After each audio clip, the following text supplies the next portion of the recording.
You are under arrest, a story that could be yours. If you have ever helped a stranger at an airport and casually agreed to hold someone's bag for a few minutes, if you've ever thought, it's harmless, what could possibly go wrong? You need to hear this carefully. This story is for you, because the moment the security officer at Heathrow Airport looked at me and said, "Sir, you need to come with us," my entire life split into two parts. The person I was before that sentence, and the person I became after it. I was not a criminal. I had never even received a parking ticket. But inside an international airport, that doesn't matter as much as you think it does. It started like any normal flight. I was traveling from London to Singapore for a corporate training seminar. I had taken similar flights before, packed my own suitcase carefully, arrived 3 hours early, like every responsible and followed every rule printed on the airline website. Terminal 2 was busy but calm, filled with the usual mix of tourists dragging oversized suitcases, business travelers walking fast with noise-canceling headphones, and families trying to control excited children. Nothing felt unusual. Nothing felt dangerous. That is what makes this story so terrifying.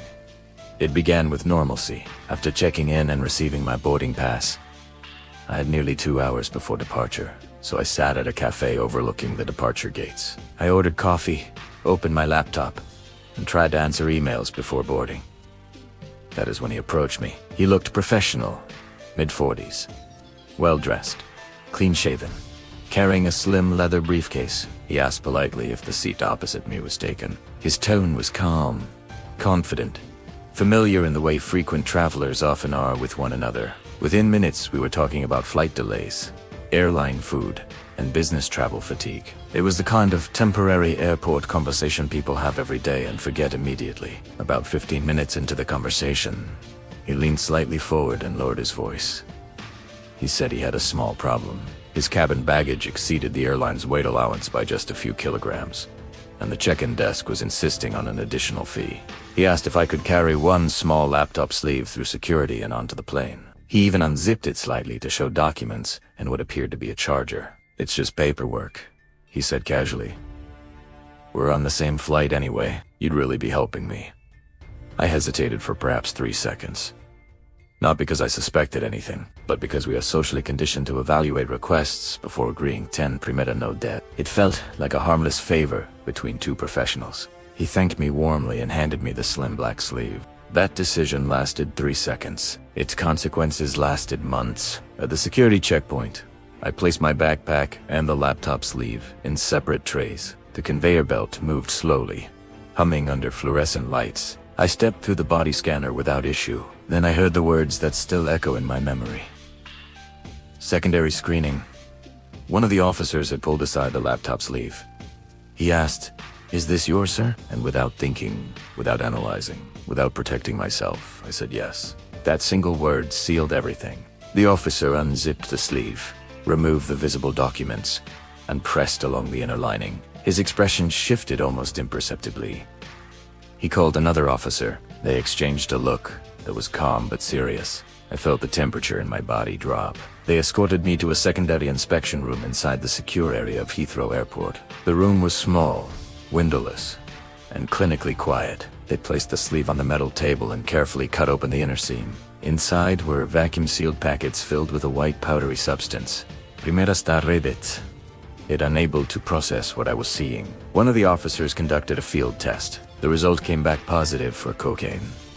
I began speaking rapidly, explaining about the man at the cafe, describing his appearance, insisting I had no knowledge of the contents. But the officer calmly reminded me of what I'd already said at the scanner. I had claimed the bag as mine. Inside an international airport, possession is everything. Intentions are secondary. When you carry something through security and verbally acknowledge ownership, you assume legal responsibility for it. That is not drama. That is procedure. I was informed that I was being detained pending investigation.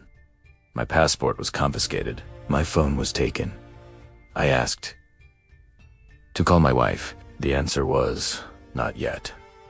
In that moment, fear transformed into something heavier than panic. I imagined my family receiving a phone call from authority. I imagined my employer reading a report about an employee arrested for drug smuggling.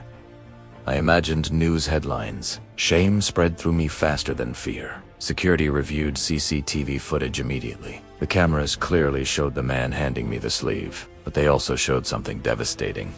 After giving it to me, he turned and walked away from the security area entirely. He exited the terminal. He was never intending to board the flight. He had used me as a disposable courier, knowing that once the bag passed into my possession and I verbally claimed it, responsibility would legally transfer. It was a simple strategy. Exploit politeness.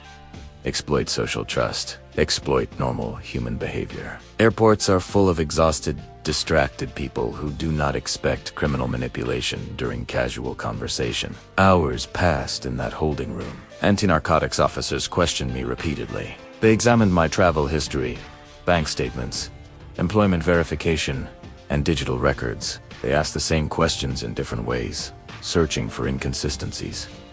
I understood why they had to. From their perspective, many smugglers claim ignorance. Many invent stories about strangers.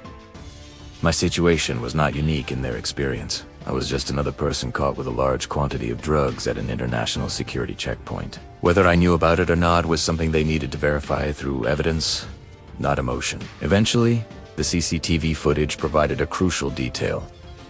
The suspect's face was captured clearly when exiting the terminal. Facial recognition databases were checked. Authorities identified him as part of a broader smuggling network that deliberately targeted solo business travelers. That evidence supported my claim. But event and release was not immediate. Legal procedures are cautious by design. I've remained inside airport custody for nearly 9 hours. My flight departed without me. My luggage circled on a baggage carousel somewhere beyond immigration. My wife called repeatedly, unaware that her husband was sitting in a detention room under suspicion of international drug trafficking. When I was finally released, it was with conditions. My passport was temporarily flagged. I signed multiple statements. I was warned that if further evidence suggested involvement, I could be recalled. Walking out of Heathrow Airport that night felt surreal. The same sliding glass doors opened. The same taxis lined the curb. The same announcements echoed overhead, but I felt altered. Smaller.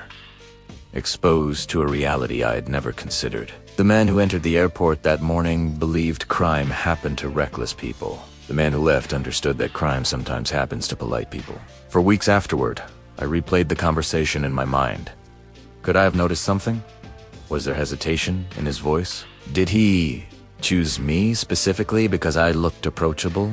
I researched similar incidents and discovered how common this tactic is. In international terminals like Dubai International Airport and Singapore Changi Airport, criminal networks rely on psychological leverage rather than force. They understand that most travelers fear appearing rude more than they fear potential legal consequences. They know that asking for just a small favor lowers defenses. And once the item is scanned under your name, their risk decreases dramatically while yours becomes catastrophic. What haunts me most is not the hours in detention. It is the realization of how easily it could have ended differently. If the cameras had malfunctioned, if the suspect had entered security behind me, if he had boarded the plane and disappeared upon landing, if evidence had been less clear, I might have been facing prosecution in a foreign country. I might have been explaining to a judge that kindness was not criminal intent. And judges, like security officers, rely on proof, not feelings. Airports constantly broadcast warnings. Do not leave baggage unattended. Do not accept items from strangers. Pack your own bags. We hear these announcements so often that they fade into background noise. They feel exaggerated, almost theatrical, until you sit in a secure holding room realizing that a 3-second decision can trigger international legal consequences. I was fortunate. Evidence supported my innocence, but fortune is unpredictable. The next person approached at a cafe may not have surveillance clarity on their side. So the next time you travel internationally, whether through Heathrow Airport or any other global terminal, remember this story. When someone friendly asks for help carrying a small item, when someone assures you it is harmless, when you feel the subtle social pressure to agree, pause longer than 3 seconds. Because inside an international airport, responsibility attaches instantly. And the sentence "is this yours?" is not a casual question. It is a legal threshold. I walked away without a criminal record, but I did not walk away unchanged. And if sharing this experience prevents even one traveler from repeating my mistake, then the fear, the humiliation, and the hours of uncertainty serve a purpose. It did not look like danger. It looked like kindness. That is why it worked, and that is why it could happen to you.